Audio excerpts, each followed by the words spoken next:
Thriving Through Change Blog 2. The strength in starting over after a breakup. Starting over after a breakup is never easy.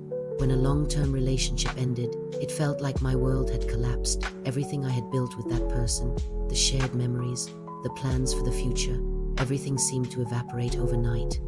The fear of starting from scratch, of rebuilding my life from scratch. It felt overwhelming.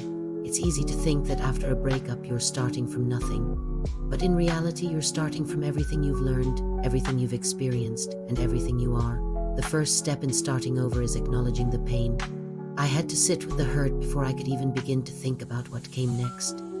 For a while it felt like there was no way forward, just an endless loop of sadness and confusion. But as I gave myself permission to feel, I also gave myself permission to heal. Here's a tip.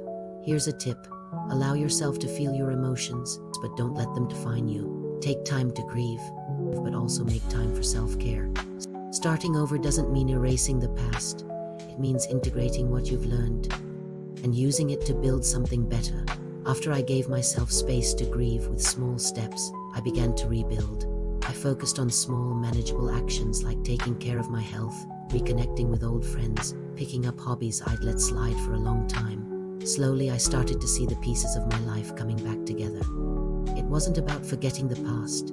It was about learning from it and using those lessons to move forward. Starting over can feel daunting, but it's also an opportunity to reclaim your life on your terms. It's about trusting yourself, finding your strength, and creating the future you want. And though it may take time, with each step forward, you'll realize that starting over doesn't mean starting from scratch. It means starting from experience.